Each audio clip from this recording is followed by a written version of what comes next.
It's quite clear that the police, there was a small skirmish where people threw a few bottles at the police and people were tear gassed and pepper sprayed, but that didn't last very long. And then the gate was, to describe it, there's basically like, so there's the border fence, then there is, this is 4 meters tall. Then there's a gate here that was closed. That's where the image we saw of Ahmed speaking to the police, that's that gate right there, right? And that's a border crossing that then has a big corridor of fence on both sides of it as you go forward. So that when people are going to be allowed in, they can't jump over here before they get to the infrastructure of checking your passport, et cetera, right? So at some point after that small skirmish, the gate was opened. Some people say that refugees who were at the front, people on the move, opened it. Others say that the police moved it. But in any case, the police at that point had retreated all the way back to here. About 300 or 400 policemen there, and then hundreds more police as well as military units arching out behind them. And so, but once that gate was opened, at least it's clear when you watch the videos that people believed that the gate had been opened because they started marching in here. There were kids, there were people in wheelchairs, there were people on crutches, and they started chanting, "Thank you, Hungary, thank you, Hungary," as they went into this. And once they reached here, they then were attacked from all sides by the police, and that's when a really ferocious pitched battle happened, and people started to mask themselves and started to break up concrete and throw it at the police, and many of the sort of things we would recognize. As they were walking through, they were doing that V sign, which sometimes is understood as peace, sometimes as victory. I'll circle back to that. Ahmed H., so 11 people were arrested. They were all charged with this new crime of crossing the border, but he was additionally charged with terrorism. And he really became, for the Hungarian prosecution and for the media, the embodiment of the conflation of terrorism with migration in Hungary. And it's ironic that he was chosen because he doesn't fit very well. They could have surely found people that would have been much better poster boys, poster men for this role. But the fact that he didn't fit well didn't spare him. He was sentenced to 11 years in prison, which I can talk about a little bit more. He did have significant support from Amnesty International and from a small activist group in Hungary and internationally called Free the Razsa 11. And it's through them and activist connections and common contacts and friends I had with the Razsa 11 that I was introduced to Ahmed's family and came to know them and get to know their story and their experience better. Turns out that Ahmed H. actually, as I mentioned earlier, was a legal resident in Europe already. He was married to a Cypriot woman and had 2 kids. And he'd been married to her for 9.5 years already, living on Cyprus. So he was 6 months from eligible for Cypriot citizenship. But in late August, things got so bad in Idlib, Syria, that his parents decided they couldn't stay there any longer. And so his parents, his brother, and his family with 2 small kids decided to flee Syria, and they went to Istanbul. And this is just as the route is really expanding. And so Ahmed, even though he's legally allowed to cross any of those borders, he flew to Istanbul and traveled undocumented with them along the route to accompany them because he had language skills that they didn't have, and he thought that erroneously that his papers might help them in making the case if they were delayed at borders.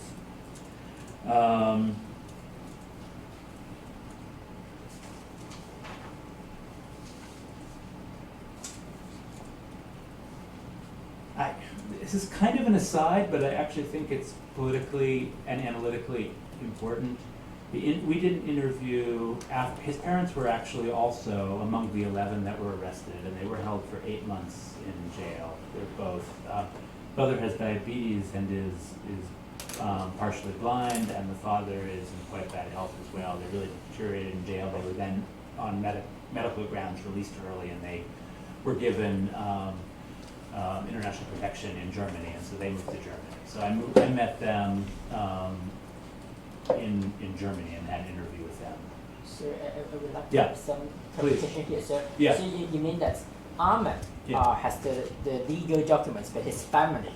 He didn't have them for his family. He has them for. I mean, his immediate family is Cypriot, which is part of the EU and is therefore their citizens.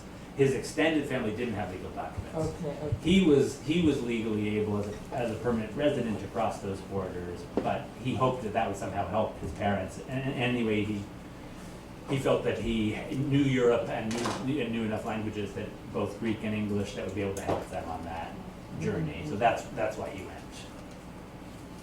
But the interview I had with them was one of the most emotional interviews I've ever done in 20 years of doing field work. We all ended up crying together repeatedly, and in part because you know the guilt that everyone in that room has, because Ahmed went and traveled that route to help them, and yet here he is now in prison for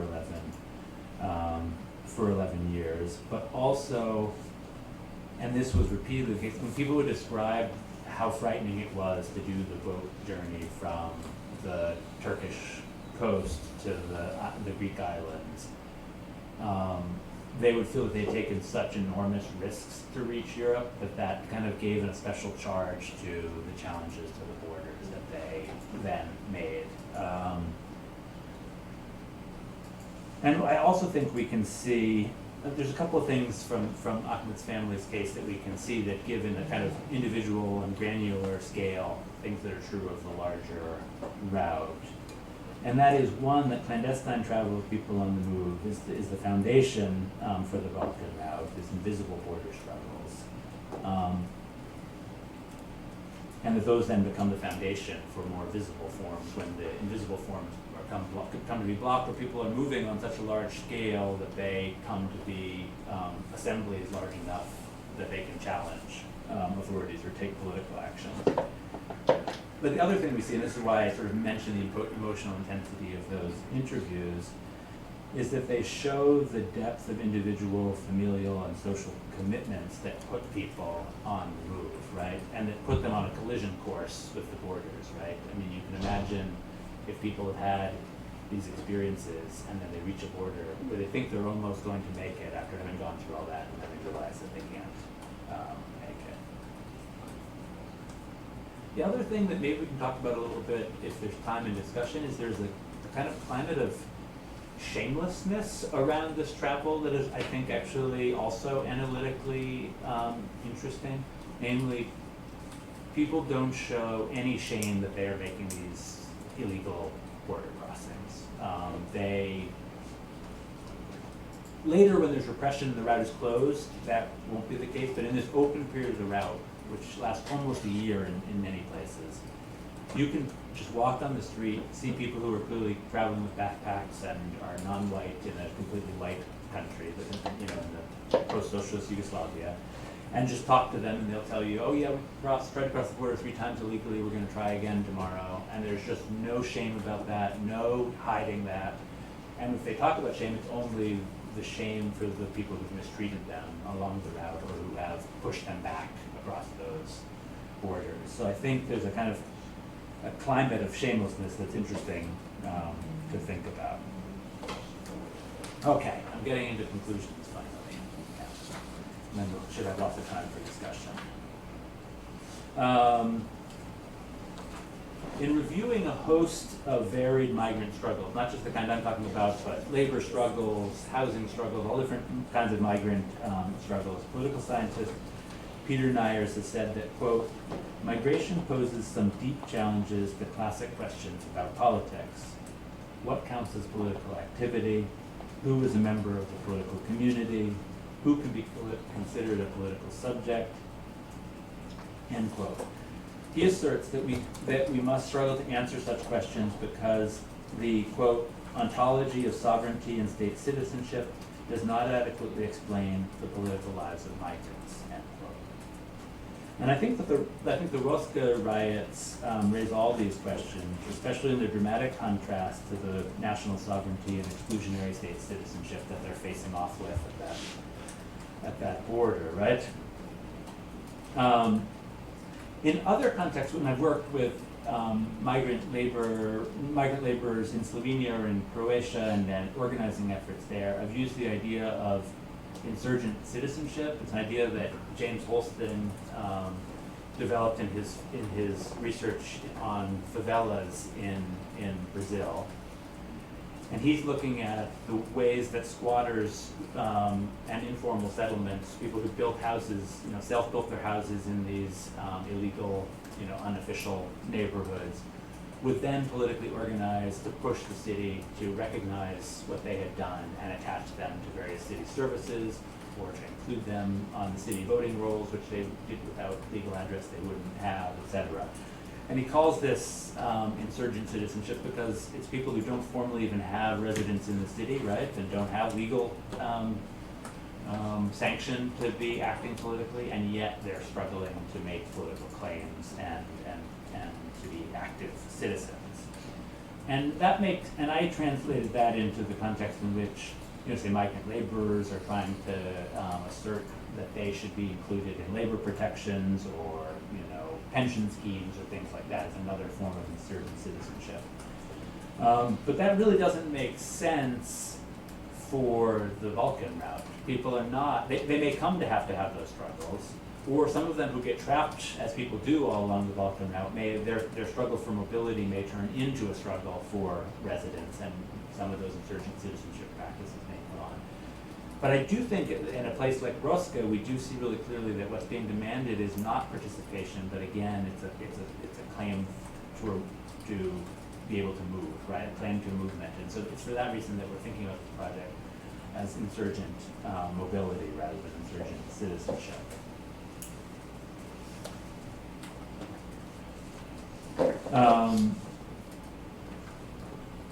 And William Walters is one of the people who captures, I think, this sense of insurgency, even when he's looking at just clandestine forms of migration. He says, quote, "Migration is a genuine social force. In their aggregate, these myriad impulses, dreams, acts of refusal, escape, and trespass do change the world," end quote. Turn a little bit before wrapping up to this question of what kind of collective subject we might have here. So there's this, and that brings me back to this sign that was so contentious. What the prosecution said when there were two elements to why Ahmed was a terrorist. One was he was leading and directing the attack on the Hungarian borders through the megaphone, right? And the other was that by holding up these two fingers, they said that he was giving an ultimatum. He was saying either you open the border in 2 hours or we're going to attack you. That was their interpretation. But when you look at the footage, you can see that actually the moment when that symbol is really used extensively is when Hungary opens the borders, they think, and people begin to proceed forward, right? And so it's just worth remembering, I mean, that symbol has a much longer life, I think. Some of us, know the image of Winston Churchill in World War II giving that victory symbol, and then of course it's taken up by the peace movement in the US and in Europe as a peace symbol. But in the Arab world, I think it is largely popularized by Arafat, who in 1968 used that symbol in a really prominent speech. And so it's mostly associated with various forms of Palestinian struggle against Israeli occupation, but then it goes viral all through the Arab Spring in 2011 and starts to be used everywhere for the first time, really, really prominently. And it's read in journalistic and local analysis as being a kind of declaration of some of the shared principles of social justice and democracy that animated those those struggles. Though those were incredibly complex too, which is it's worth remembering. I'm not trying to unify those under such simple demands, because that would be very unrealistic. Huge assortment of different kinds of people came together. Which brings me to the question, can an uprising like those be directed? Can it be led? Is that the nature of it as a political assembly, right?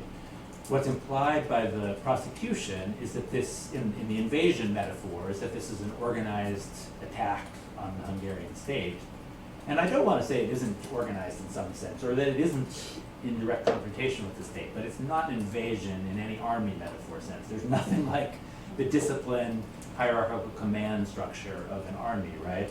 And neither is there an uprising. And one of the really, and this is one of the things I talk about in the Migrant Uprisings film, and putting that in dialogue with the other, this remarkable period of global uprisings that we're in, is that forms of direct democracy and radical pluralism have really characterized these uprisings.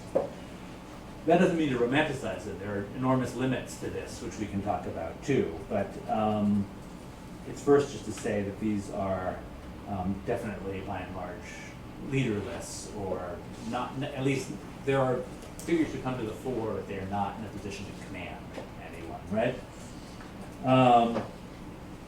The other question that comes to mind is the title of these events as they came to be known as the Ruska riots, right? And who is the subject of a riot? Who carries out a riot, right? It's usually a mob, right? Which is sort of an extreme of unruly collective behavior. In the US at least, and I think quite arguably in the Hungarian case, it's often racialized as well. And I think of that prominently with struggles over the naming of events in the US, for example, right? There was, in 1967, the Detroit riots, right? And then in 1992, following the acquittal of white police officers, there were the LA riots. And that's how the media named those events. But critical scholars of the Black tradition always insisted that those were instead uprisings. That was the Detroit uprising and the LA uprising, which I think brings us back away from the full angry unruliness of the mob towards something which has a distinctly political character, even if it remains radically decentered and polyvalent. And so for the last provocative question of this very long presentation, I want to ask if the Balkan Route in some sense wasn't an uprising against borders. Thank you. Thank you. So we'll take a 10 minutes break Oh, okay. and then come back for Perfect.